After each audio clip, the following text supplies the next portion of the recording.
Pelajaran yang ketiga,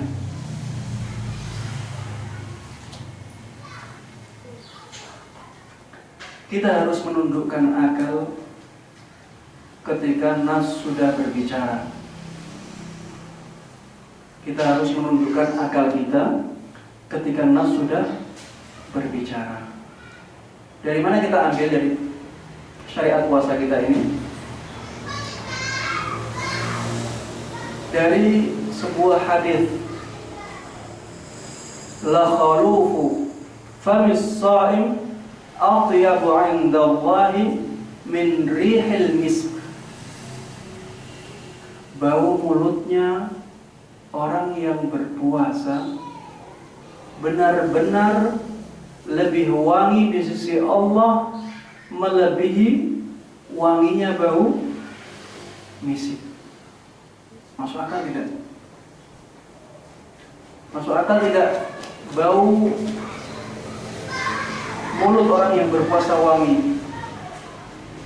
Bahkan kita bisa mengindra sendiri dengan indera penciuman, bau mulutnya tidak wangi. Bau mulutnya sangat bau.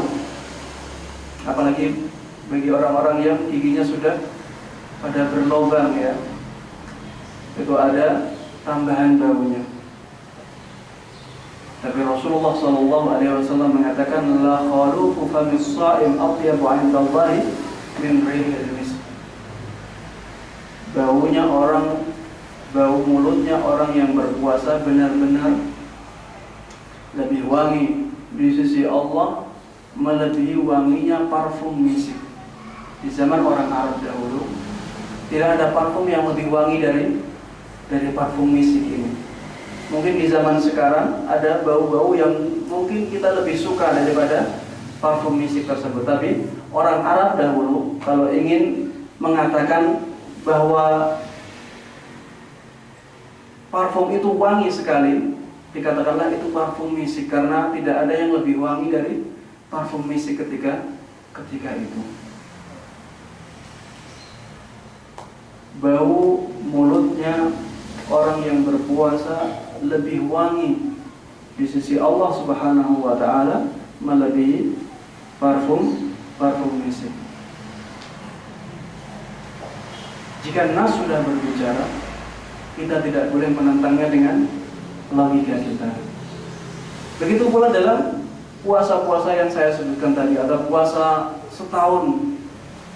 Kalau di sini terkenal dengan puasa, istilah puasa dalail. Ada yang pernah mendengar ya? Puasa dalail, puasa menaun. Ada yang setahun, ada yang 3 tahun. Dan saya sendiri pernah melakukannya. Karena saya belum tahu hadis ini. Saya dulu di waktu SMP, SMA pernah diberikan lelakan seperti itu, dan saya lakukan benar. Karena saya tidak tahu ada larangan dari Rasulullah Shallallahu Alaihi Wasallam.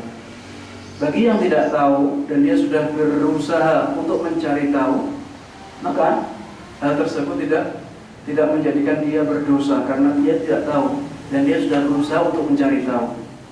Bagi yang sudah tahu maka hendaklah meninggalkannya. Karena Rasulullah Shallallahu Alaihi Wasallam pernah bersabda, "La shawma man shawmad dahr." Tidak ada puasa bagi orang yang berpuasa setahun penuh atau selama-lamanya. Secara logika, orang yang hanya puasa setahun sekali, sebulan ya, sebulan dalam setahun, dengan orang yang puasa setahun penuh, lebih baik mana? Secara logika, setahun full, karena dapat semua dia. Tapi Rasulullah larang. Kalau nas sudah berbicara, kita harus menundukkan akal kita, karena ini berhubungan dengan ibadah. Yang tahu jalan ibadah hanya Rasulullah Shallallahu Alaihi Wasallam. Yang tahu pintu pahala siapa? Hanya Rasulullah Shallallahu Alaihi Wasallam. Karena pintu pahala adalah hal yang gaib. Tidak bisa kita melihat. Orang yang berpuasa pahalanya bisa dilihat? Tidak. Yang tahu hal tersebut hanya Rasulullah SAW. Makanya kita juga mencari pintu tersebut dari tuntunannya siapa? Tuntunannya Rasulullah SAW.